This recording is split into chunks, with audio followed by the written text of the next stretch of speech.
is the What Are We Doing podcast. Ladies and gentlemen, welcome back to another episode of the What Are We Doing podcast. My name's Levi McCurdy, and this is episode 74. And this one's going to be a doozy. It's going to be our best one yet. You know why? Because we get better with every episode. If that's not what you're doing, what are you doing? You know what I'm saying? We're on our way to episode 100, and we've only got 25 more episodes to get there. Okay, we've got this one in the books. I've got 75 already planned. We're recording episode 75 early next week with special guests. You know who they are, but guess what? It's going to be a surprise. So if you want to be the first to know all about next week's episode, make sure to join our Patreon, patreon.com/what are we doing. If you don't want to know what the big surprise guest is next week, don't join our Patreon. But listen, it's only $1, so you should join it anyways because I know you have $1. Know what I mean? Let me ask you a question. What is it about groups of extremely unattractive people having sex with each other?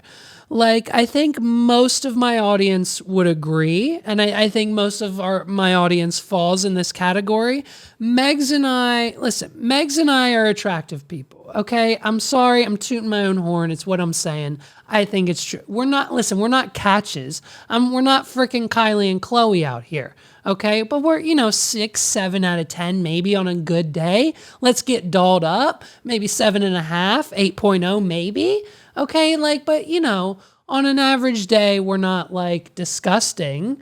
We're not absolute trash, okay? But, we're average looking people. And so we surround ourselves, our friends, our family, most of them, 2 of them, they're attractive. And so business, our colleagues, our employees, our friends, our coworkers, everyone we surround ourselves with, it's kind of like the party.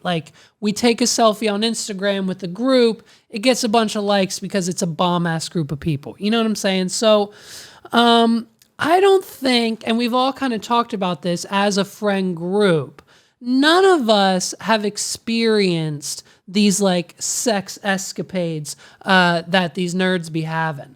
FTX and his Caroline girlfriend down there in the Bahamas having sex with each other while they're still stealing billions and billions and billions of dollars of Kevin O'Leary's money.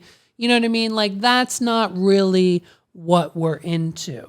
Okay, the furthest that we've gone, and I feel like a lot of you can probably relate to this, is we've done 1, maybe 2, maybe 9 orders from adamandeve.com. The free gifts get me, dude. Okay, I get an email every day and it says, here's 9 free gifts. And then if you order again, guess how many? You get 12 free gifts. Here's a DVD. Here's a DVD. Here's a toy for you. Here's something for you. All you got to do is order $1.99 worth of stuff and you get 19 free gifts at adamandeve.com.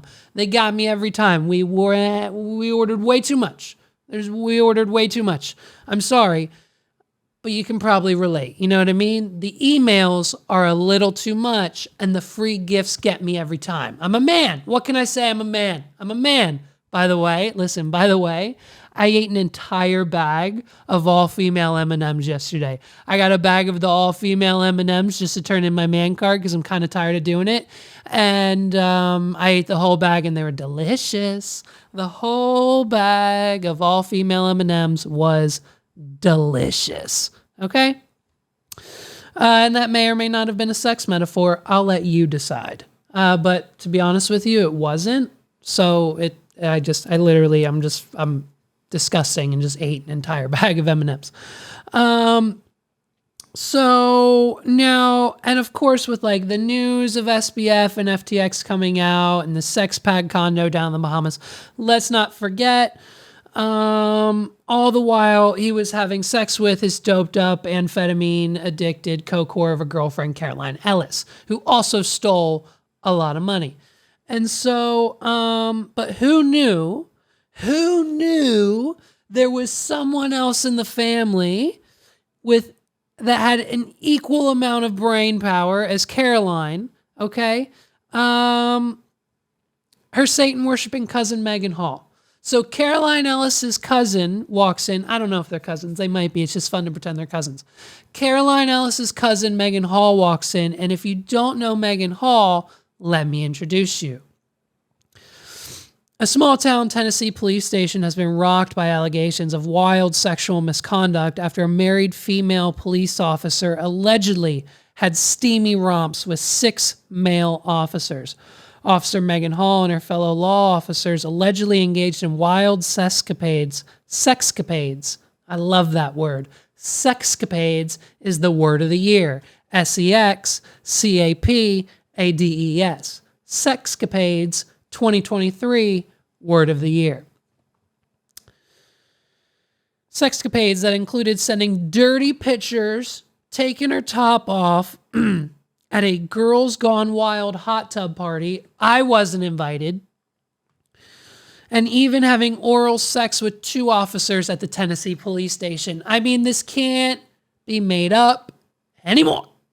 This is the world we live in. We did a reality shift in 2020 when COVID hit. We didn't notice because we were all inside, and we shifted 1 degree this way. And now we've got sexcapades at the police station.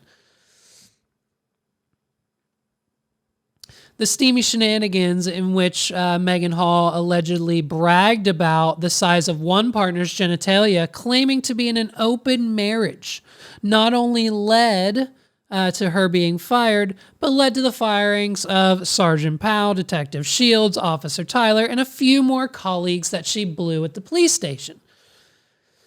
The worst of it comes from Officer Magalito, and I kind of changed his name a little bit because I can't really pronounce his real name, and his name shouldn't be mentioned because it's not important.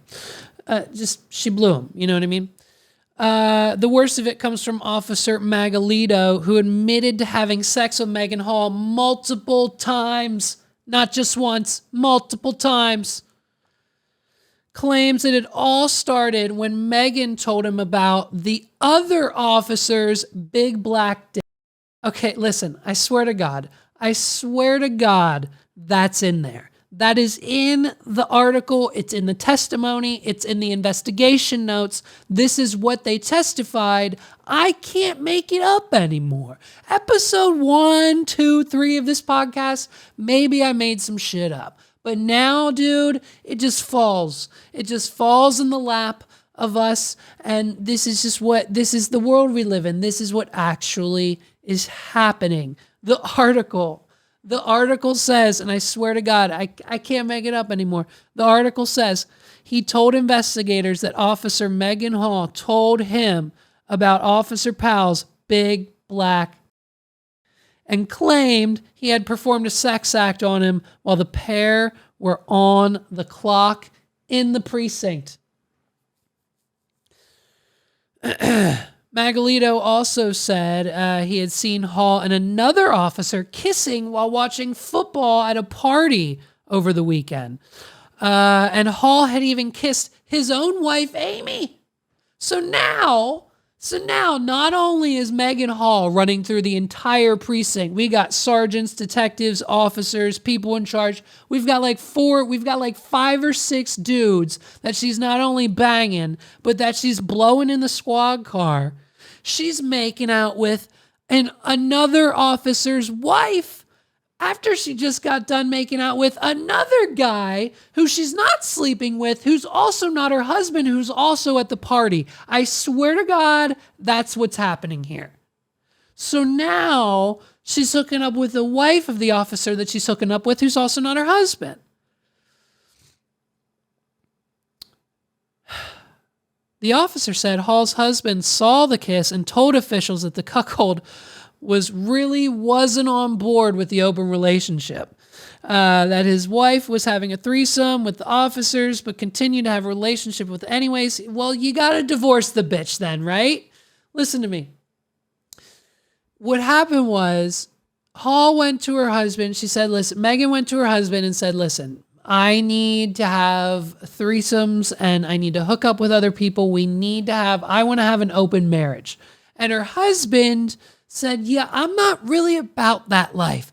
All I want to do is manage this public park and the trees, and I want to walk the nature trails, and I want to live a normal life, and you're out here wilding trying to hook up with all your police officer friends, okay? And so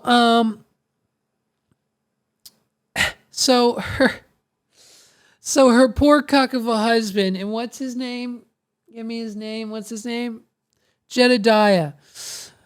Oh my God, what a precious name. Jedediah obviously is rocked and shocked by this news. Jedediah, he apparently, was not on board with the open marriage. He too witnessed her kissing the man at the football party, was not okay afterwards, and all he wants to do is get back to his life working as a park ranger. Okay? The story continues. As ex-cop Maegan Hall said, she and her husband Jedediah Hall were in an open marriage, although he didn't seem to be on board, according to internal investigations. See? What'd I say? He wasn't on board. He said his favorite part about working at the state parks department is witnessing the look on his visitors' eyes when they first connect with nature and its cultural resources. That wow moment makes all the hard work worth it, and it makes me fall in love with our park system all over again, he wrote. He also encouraged anyone interested in joining the state parks department to start by volunteering at their local parks by picking up garbage and helping with waterway cleanups. Look, this guy's obviously a very nice man. He loves his job at a public park. He volunteers. He picks up trash on the side of the sidewalk, and his wife is abusing her power as a police officer to suck the dick of every man in the precinct. I mean, here's the thing. The lesson here is simple. If you're a sex-crazed ex-cop who's banging multiple members of the police department, there's no going back from this. Like, you're not getting another job as a police officer.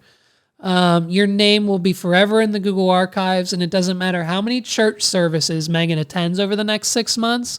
You get this woman on a houseboat in Tennessee waters, the wildcat's gonna get unleashed, okay? You get her near a hot tub, one seltzer turns into 15, and before you know it, she's engaged in oral sex with someone who's not her husband. So here's the only options, right?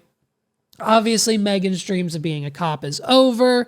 And as for the husband, like, man, Jedediah, my friend, if you want to come on this podcast and talk about it, by all means, reach out. We'll have you on.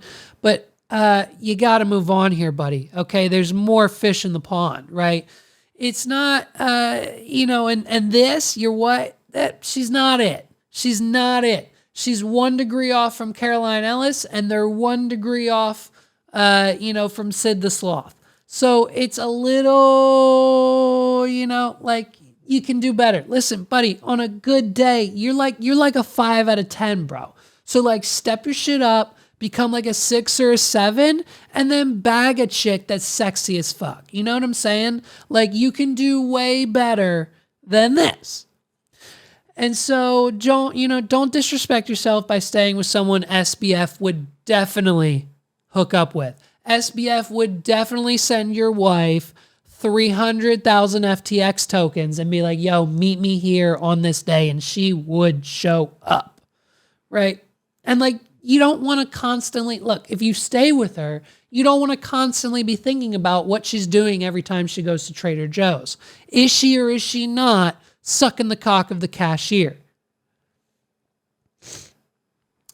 Or, you know what I mean? It's listen, if my last idea for you guys, if they're thinking about staying together, then they just need to cash in on the 15 minutes of fame and spin up that $9.99 OnlyFans account, baby. There's got to be body cam footage. There's got to be security cam footage of whatever they were doing somewhere. Or better yet, refilm it, because I can think of 5 cops that just lost their jobs that have nothing to do that would love to stick their shit inside of you again. You nasty, disgusting little witch. This person should be locked up. Lock her up. So while everyone was busy watching The Last of Us on Sunday, which I will be watching here very shortly, I don't have time to do it now, but you know what I mean? I will be watching the show. I couldn't watch it live because I was busy watching Milf Manor. Milf Manor has premiered on TLC, ladies and gentlemen, and I'm here to tell you all about it. Milf Manor, Season 1, Episode 1. Buckle up, baby. Here we go. It's Milf Manor, Season 1. I love older women that can keep up with me because I'm bringing that young energy. I'm looking for love. I need a grown woman out here. Let's go. Here we go. Here we go. Whoa. Hey. All right now. Holy shit. Holy shit. There are moms. Look at this guy's face. I mean, come on, dude. Like, okay, so let's rewind. Let's rewind 10 minutes. Let's meet the MILFs, baby. Let's meet the MILFs, okay? We've got April 59. Now, we're calling her April 59 because that's her age. We're not going to be referring to everyone's age, but we're calling her April 59 because there's two moms named April.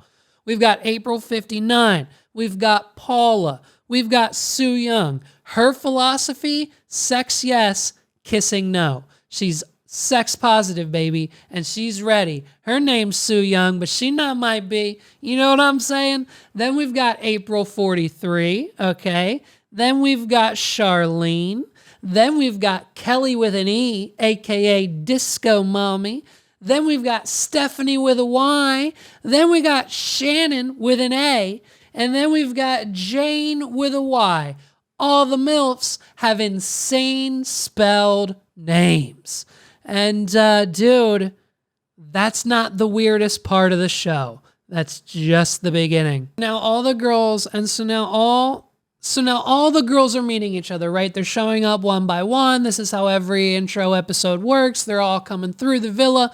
They're all showing up to meet these guys. They're going to meet each other first, and then we meet all the other contestants. That's how these shows work, of course. Oh, Stephanie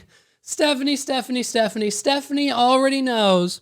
Stephanie knows she's already the ugliest one on the show. Stephanie knows that she has no chance. Stephanie just moved to LA from New Jersey, okay? And the first thing Stephanie didn't do when moving to LA was get a personal trainer and go get a free consultation at the boob job doctor, okay? She is not in the same league as any of these other girls on this show, and Stephanie knows it. I already feel I'm the woman that will get the least attention. You tell Kelly has invested a lot of time into her body, her sex appeal, and I know that young men want that. So she's got that going for herself. I have the best trainer in Orange County, so if you guys want to come. Everyone's very pretty, and I'm like the biggest girl here. Like, what do I have to offer? You know, we're getting older, ladies. We're not getting younger, even though we can think that we can do things to make ourselves look younger. We're really not. Oh, taking a stab at the fake titties. Stephanie said, you can have all the fake titties you want on MILF Manor, but that doesn't stop you from being 60 years old. Stephanie cannot hang with the rest of these Hollywood housewives. She knows. And listen, it's been months since Stephanie's been to the gym. It's been months since she's thought about it, and it's been months since she's gone.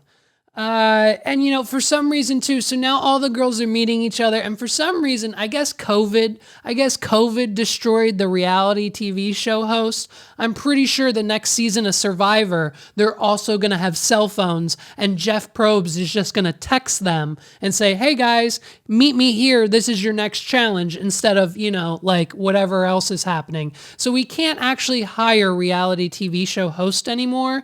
So now they all have phones. I think Love Island started this, maybe. I don't know. But now we all have phones. So the girls are getting their text messages. And the energy too, by the way, like the energy is just off. The energy when United States reality show contestants get text messages on their host producer phones is like 2 out of 10 compared to people like Australia, dude. Like these women, the MILFs, when they're getting their text messages, they're like, oh, I got a text. Girls, I got a message. When the people of Australia, like on Love Island, Australia, get a text on their mobile phones, they're like screaming from the mountains. They're screaming from the mountains. I've got a text. I've got a text. And like you can hear it through the entire country of Australia. When someone on Love Island Australia gets a text, we can hear it in the United States. The girls in Milf Manor know when the people of Love Island Australia get a text on their phone. But the United States people, Milf Manor people, are just like, oh, I got a text. You know what I mean? So they all got their text messages, and now they're being summoned to the front gate where they'll meet the contestants, the young boys who are coming in, okay? And up until this point, we still don't know. Like, we haven't found out that it's their sons walking through the door. You know what I mean? So up until this point, we as the audience is still blind to what's actually going on. We think whatever they're thinking. So like average dudes, random dudes, young dudes, mediocre dudes, whatever they think is going to happen is what we think is going to happen. And we don't know what's coming next. And so, of course, now leading up to the big reveal, we have all the guys doing their talk, their voiceovers, saying like, yeah, I'm young, I'm fresh, I'm going to show these ladies a good time, I'm going to lay my thing down, I'm going to do my thing, I'm going to make them smile, I'm going to make these women laugh, I'm going to be a gentleman, and I'm going to go home, and I'm going to find love, and I'm going to work romance on these ladies. And that's just how they're walking in with big dick attitudes. They all just took 2 shots of tequila, and they've got 4 Blue Chew pills under their tongue because they all went to wadpod.com/blue and got that first pack for free. All I'm saying is they clicked the link down below. And so, right, now here's the thing. One of the kids is 20, but they're in Mexico. So does that mean he's allowed to drink? The drinking age in Mexico is 18. United States is 21. They're filming in Mexico, but it's a United States show. So is he allowed to drink on the show? I need to know. Let me know in the comments down below when you're done clicking the link to buy your Blue Chew. And so we don't know up until this point what exactly is about to happen. Of course we do, but we don't. So let's watch the big reveal, Milf Manor. Whoa. Hey. All right now. So curious as to what I could find here. I mean, this is it. All of my moments have led me to this one. And hopefully there's somebody here that is going to be interested in me. I can be interested in them. What's going on? Wait, there are moms? Holy Oh, stop it on that boy's face. Stop it on that man's face. Look at his face. This guy, we're going to get to this guy in a minute. But dude, so here's, I knew it. Holy shit, we knew it. Listen, everybody on the internet said, oh, the big twist, it's their ex-husbands, it's their sister, it's other women, they're gonna turn them all into lesbians, it's their coworker, they have to date their bosses. Someone said it was their bosses. I was the only one out of Jimmy Fallon, Jimmy Kimmel, all the late night shows covered this show. Everyone said something other than their son. Jimmy Fallon said it was their cousins. I was the only one on the internet that knew it was going to be their sons. I mean, you heard it here first. You heard it here first. It's me, little old me at the Wad Pod. We know what we're talking about here. I knew it. I was right all along. That's the twist. It was their sons. Confirmed. Milf Manor, season 1. So, and then we have a clip of this guy saying, so that's hilarious. At least one of the sons finds it hilarious. And so here's what happened, and this is how they pulled it off. From context clues of what these boys are saying, their moms were here for a dating retreat. They said, hey, you're going to go on this show. You're going to date these 7 guys. You're going to hopefully fall in love. They didn't give them any details. And they said, hey, why don't you just bring your son along and we'll send him off to another villa and he'll do his own dating reality show and we'll kill 2 birds with 1 stone. And they were like, yeah, that's great. Bet. I'll bring my son. Let's go, son. You want to find love on an island with mommy? Cool. We'll be on separate islands, but we get to go together. It's a free trip. You want to go? And they said, yeah, sure. Why not? And so they thought they were being revealed to like a bunch of sexy 20-year-olds, when in reality, the producers opened the door and it's their moms. I love it. I love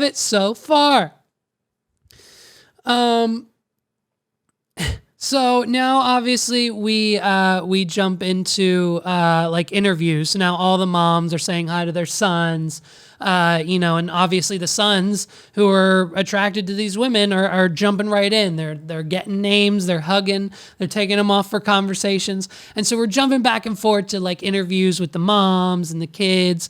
And Joey's got swag. Joey's mom is fully confident in his ability to go home with a woman. And then here's the other thing. I told you we get to him in a minute. Gabriel got on the wrong flight. Gabriel was supposed to go to Dr. Phil's ranch, the one they sent Bad Baby to. Gabriel is fresh out. He's either directly on his way to rehab or will be going to rehab as soon as this show's over. Isn't there a rehab show with Dr. Drew? Celebrity Rehab?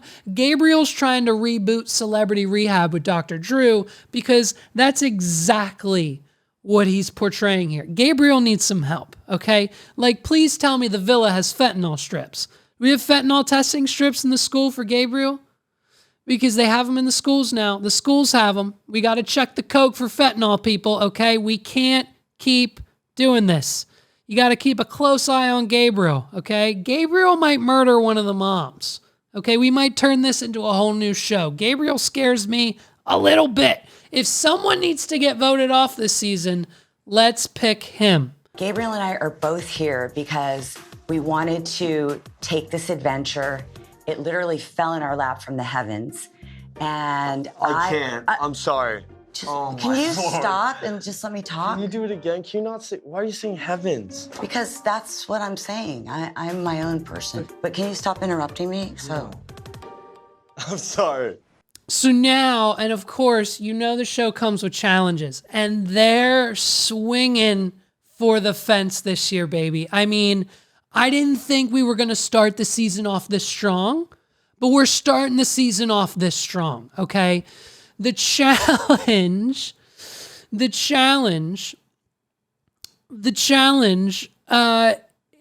God, here's the issue. I sat here for 45 minutes trying to create a bit or how to describe this or how to work it into the episode, but this challenge, it's a little, the moms are blindfolded and the boys are shirtless. The moms have to feel each one of the boys' bodies in order to determine which one is their son, and the moms who choose their son the quickest gets to pick one of two of the best rooms in the house. We're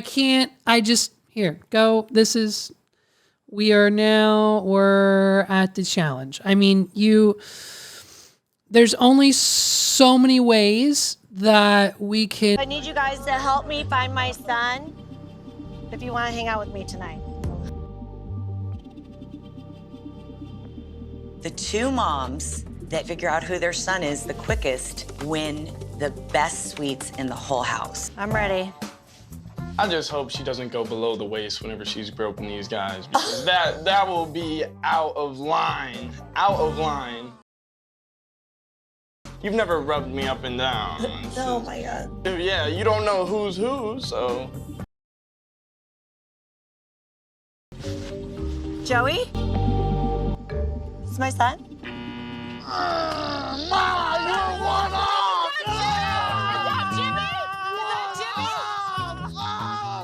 If I'm standing there with all the other guys, how long do you think it would take Sandy Dunkel to pick out me in the lineup with all the other guys? If Sandy and I were on this show, do you think we'd win this challenge or do you think we'd lose it? And so the episode ends. So the challenge is over. Who won? Who cares? It doesn't matter. The challenge is over. The one kid tries to cock block his mom. It gets weird. And the episode just ends with a nugget. Just one final nugget of content. One final nugget of content this episode gives us.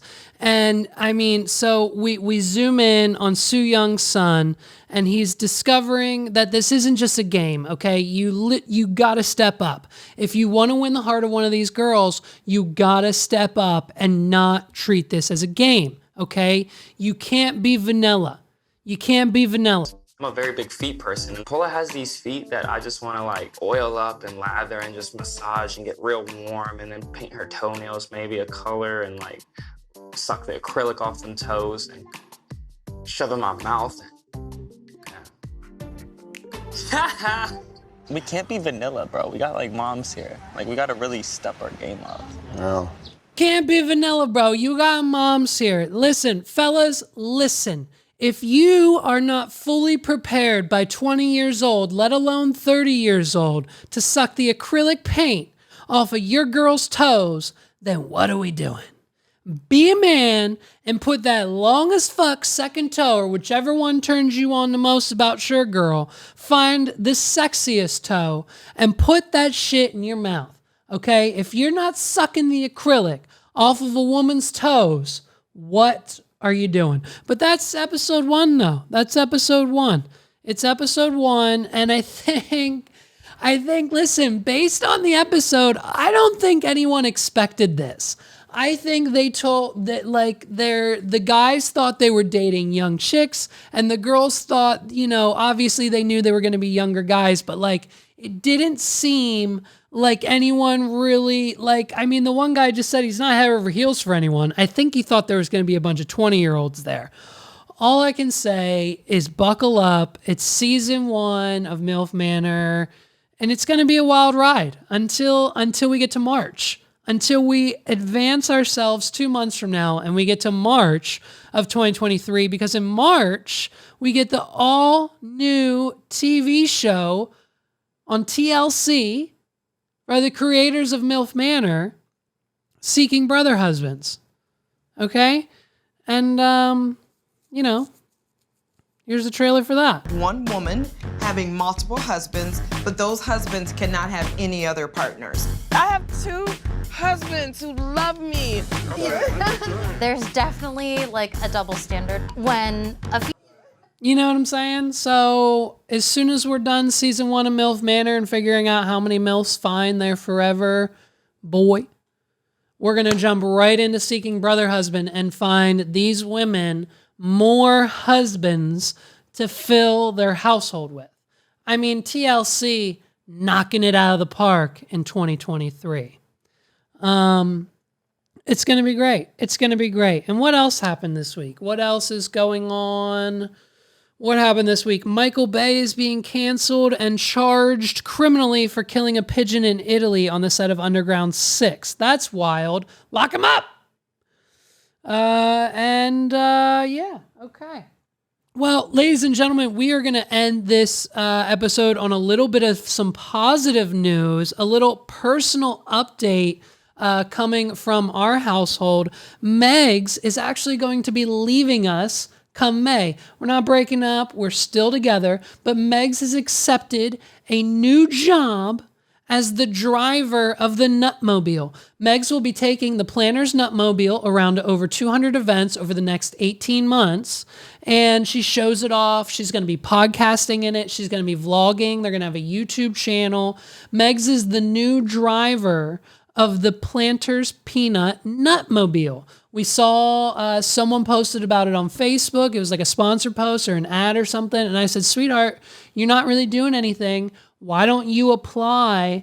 And so I called some people. She applied. We sent some emails. We got on LinkedIn and we connected with the people. We got her named to the top of the list. And now Megs is the official 2023 Planters Nutmobile driver.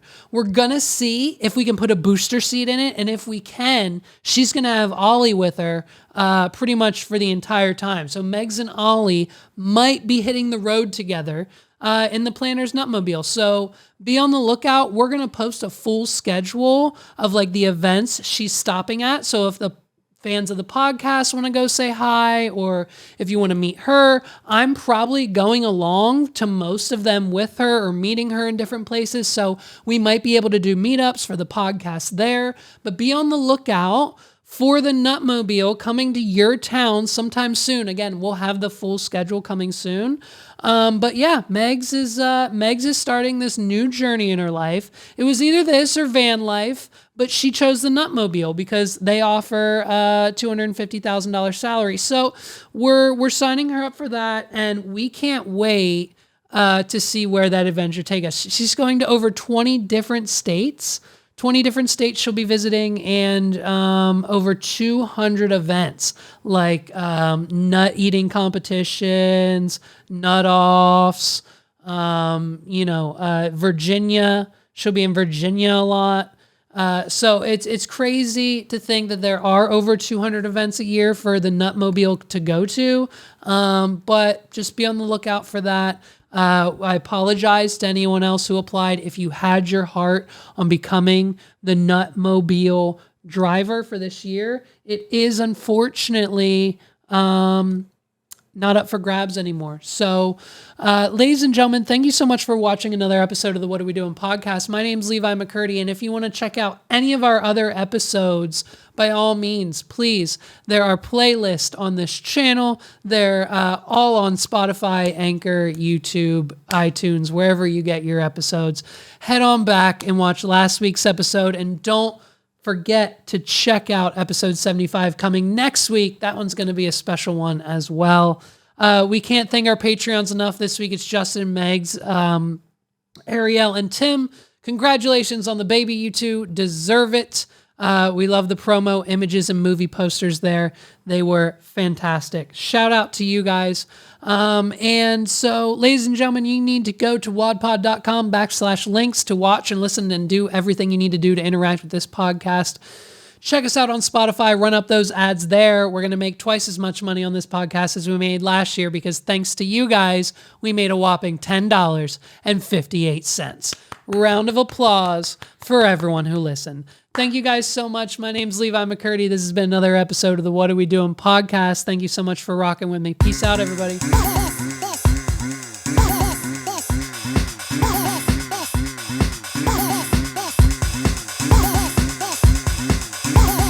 This is the What Are We Doing podcast.